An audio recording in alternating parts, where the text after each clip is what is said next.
Hello and welcome to Bloomberg Quint. We are here to tell you how the today's trading day really panned out. So as we head into the year-end holidays, the markets, the Indian stocks slipped lower. In fact, the Nifty is now near its 3-week low, falling short of that 8100 mark. So the Nifty lost about 0.3%, whereas the Sensex gave up about 70 odd points. Nifty, of course, ending below 8100, very close to its day's low. But and of course, Agam, this was a really weak trading day and the fifth straight one for that matter.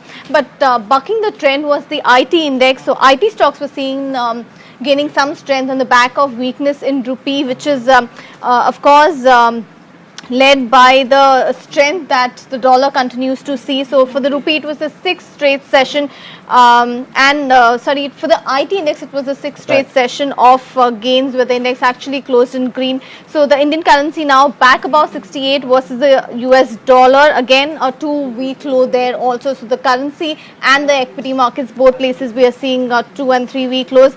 The bank Nifty dropped about 1%, more so dragged lower by the PSU banks, and that was another reason there were not too many stocks lending support to the benchmark index.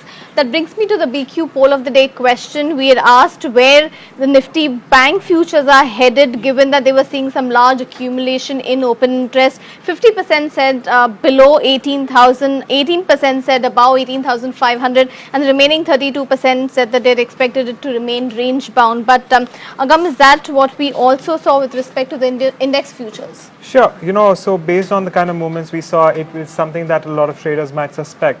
But in the underlying theme is, Shraddha, and this may be of a little bit of a concern, is that we have seen substantial accumulation of open interest in even such a quiet day like today. So you have about good 5 to 6% increase towards open interest in the Nifty futures, and Bank Nifty futures surprisingly has seen at least a minimum of 15, if not 21% addition towards OI. Remember that 21% was the end figure. We will see some amount of reversal towards the last 10 to 15 minutes. But once again, as I have said, that we have seen substantial accumulation, which also means that at some point in time before the expiry, we could expect a big move.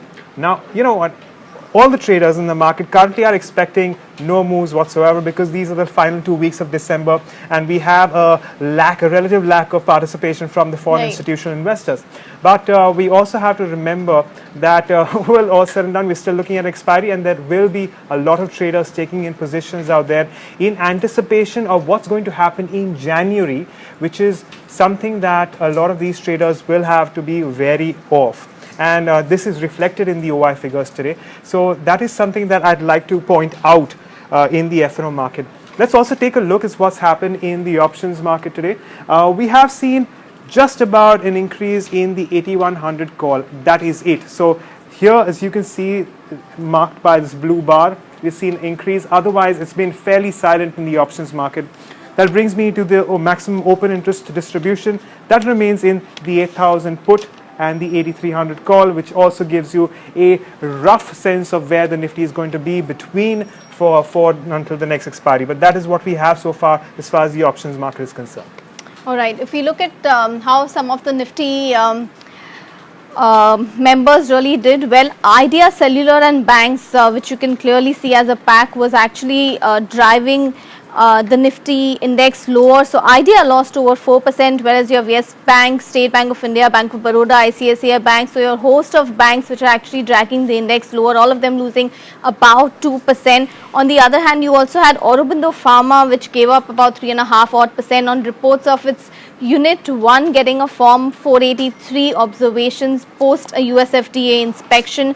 That apart, on the gaining end, you had IT stocks like TCS, which really stood out, also Ambuja Cements, ACC, Ultratech Cement. So the entire cement pack was also doing pretty well today and one amongst the notable gainers. Well, and as you can imagine, the broader markets are no different right now. We've seen about one gainer for about 3 losers, and that explains the broader market mostly. Let's take a look at some of the losers. We have seen more weakness in Radico Khaitan, declining by as much as 5.3%, followed by Just Dial, which is also down by 5.2%. Vanguard Industries, Manappuram Finance, and Gateway Distriparks followed by Granules India also losing out to a certain extent. With respect to gainers, Alok Industries, of course, this is a penny stock, but it's gained for the second straight day.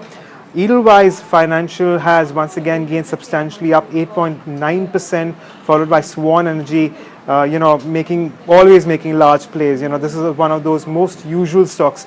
And of course, you also have Prestige Estates, followed by Ramco Systems. So, this is as far as the broader markets go. And this is also what we have so far in terms of what's happened in trade today. But for more, you can always come back and visit us on BloombergQuint.com. And as far as markets are concerned, you guys can always come back for yet another edition of Market Wrap tomorrow. And we'll tell you all about this is happening with respect to stocks and indices. So do stay tuned in.